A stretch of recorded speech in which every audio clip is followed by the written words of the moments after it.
ఉద్దేశాలు విద్యాస్థాయి ప్రకారం ఉంటాయి. ఒక పనిని ఎందుకు చేయాలి, పని చేయడం వల్ల మనకు ఏమి లాభం, వీటిని నిర్ణయించేది ఆశయము. సాంఘిక అధ్యయనాలు మానవుడు, అతని సాంఘిక, భౌతిక పరిసరాలకు గల సంబంధాన్ని, మానవ సంబంధాల గురించి తెలియజేస్తుంది అన్నవారు జాన్ లీ మైకేల్స్.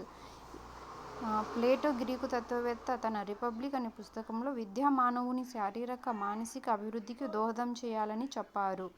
ఆశయం పరిధి లేదా భావం విశాలమైనది. ఆశయం పరిధి లేదా భావం విశాలమైనది. ఒక ప్రత్యేకమైన అంశానికి సంబంధించినది లక్ష్యము. విద్యా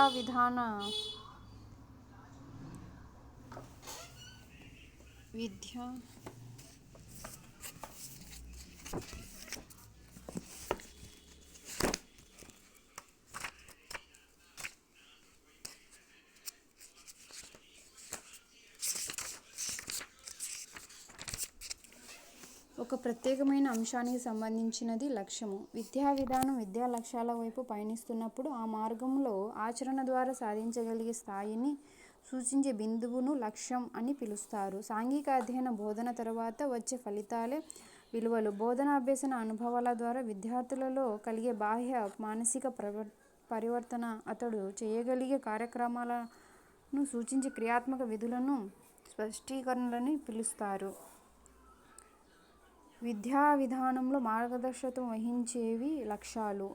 భావి జీవన మార్గాన్ని నిర్ణయించుకోవడం అనేది ఒక బోధన ఆశయాలు. అర్థశాస్త్ర బోధన ఆశయాలు. సాంఘిక శాస్త్రంలో ఇది లేకుండా పాఠాన్ని బోధించడం దిక్సూచి లేని నావ నడపడంతో సమానం. లక్ష్యం లేకుండా పాఠాన్ని బోధించడం దిక్సూచి లేని నావను నడపడంతో సమానము. లక్ష్యాలు, మూల్యాంకన పద్ధతులు, అభ్యసన అనుభవాలు. విద్యార్థి మంచి అభ్యసన కోసం మనం ఆశించిన స్పందనలను ప్రణాళికల్లో స్పష్టంగా పేర్కొనడాన్ని స్పష్టీకరణలు అని పిలుస్తారు. అభినందన అనే లక్ష్యం భావావేశ రంగంకు సంబంధించినది. జ్ఞప్తికి తెచ్చుకొనుట అనే స్పష్టీకరణ జ్ఞాన లక్ష్యానికి సంబంధించినది. గుర్తించుట అనే స్పష్టీకరణ జ్ఞాన లక్ష్యానికి చెందింది. విద్యార్థి ఒక విషయంపై పోలికలు, భేదాలు తెలిపాడు.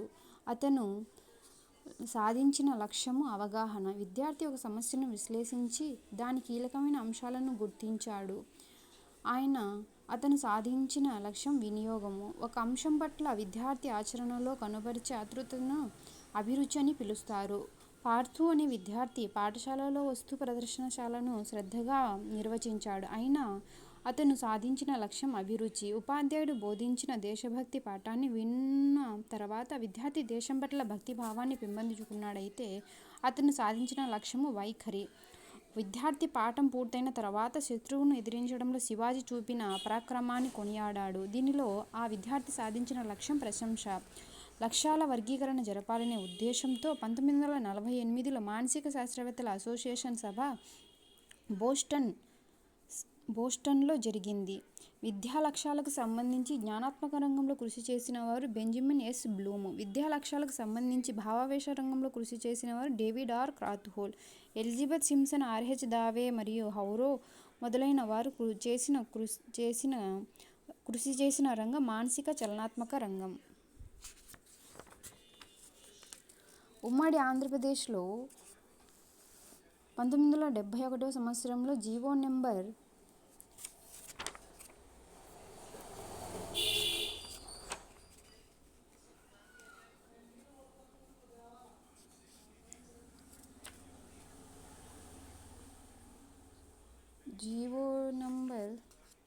781ని ప్రభుత్వం జారీ చేసి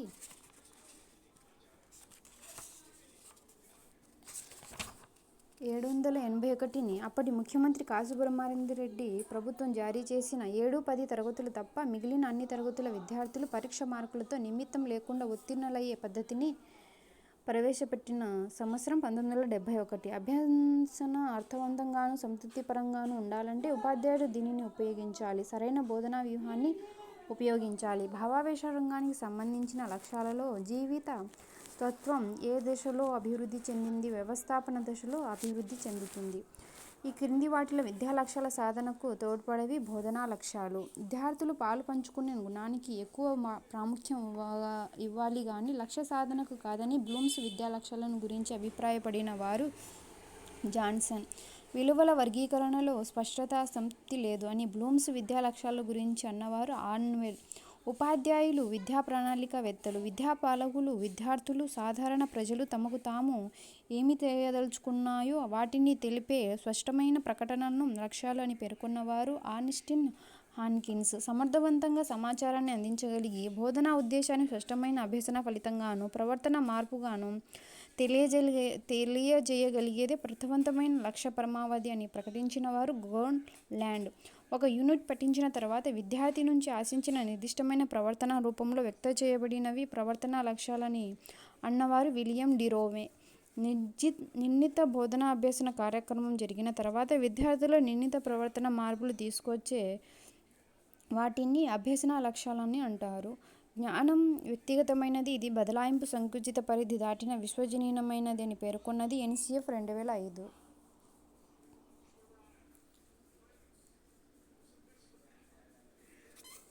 పిల్లలు తమంతట తాముగా తనకి తెలిసిన పూర్వజ్ఞానాన్ని వినియోగించుకొని కొత్త సందర్భాలలో నూతన విషయాలను ఆవిష్కరించడాన్ని జ్ఞాన నిర్మాణం అని పిలుస్తారు. జ్ఞాన నిర్మాణం అంటే అభ్యసనము. జ్ఞాన నిర్మాణంలో మానసిక ప్రక్రియలు కీలక పాత్రలు పోషించేవి. విద్యార్థులు సమూహాలుగా ఏర్పడి ఒక చిన్న భాగస్వామ్య సంస్కృతిని, అవగాహనను నిర్మించుకుంటారు. ఎప్పుడైతే విద్యార్థి ఇలాంటి సంస్కృతిలో నిమగ్నం అవుతాడో వివిధ దశలలో ఒక సంస్కృతి భాగస్వామి కావడాన్ని నేర్చుకుంటాడు అని అన్నవారు లైవ్ వెగట్స్కీ.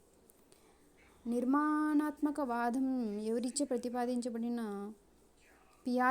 పియాజేచే ప్రతిపాదించబడిన సంజ్ఞానాత్మక పురోగభివృద్ధి సిద్ధాంతంపై ఆధారపడి ఉంది. ఈ క్రింది వాటిలో లైవ్ వెగట్స్కీ రచన ఏది? Thought and language. ఉపాధ్యాయుడు చెప్పిన పాఠాన్ని విన్న తర్వాత దానిలోని ముఖ్యాంశాన్ని విద్యార్థి తన సొంత మాటల్లో చెప్పగలిగాడైనా అతను సాధించిన విద్యా ప్రమాణం విషయ అవగాహన. విద్యార్థి వార్తాపత్రికను చదివి దాని మీద ఒక వాక్యం చేశాడు. ఇచ్చిన పాఠ్యాంశాన్ని చదివి అర్థం చేసుకుని వ్యాఖ్యానించడం విద్యా ప్రమాణానికి సంబంధించినది. మీ ప్రాంతంలో పండే పంటలు జాబితాను తయారు చేసి ఈ క్రింది పట్టికలో పొందుపరచండి అని ఉపాధ్యాయుడు ఒక పట్టికను విద్యార్థులకు ఇచ్చెను. అయినా ఏ విద్యా ప్రమాణాన్ని సాధించడానికి ఉపాధ్యాయుడు దీన్ని నిర్ణయించుకున్నాడు? సమాచార నైపుణ్యము. ఉపాధ్యాయుడు మయన్మార్ దేశంలో ప్రజాస్వామ్య ఉద్యమం గురించి చర్చిస్తూ మన దేశంలో ప్రజాస్వామ్యం గురించి, ఇతర ఉద్యమాల గురించి ప్రతిస్పందించే విధంగా పిల్లలకు ప్రశ్నించే అవకాశాన్ని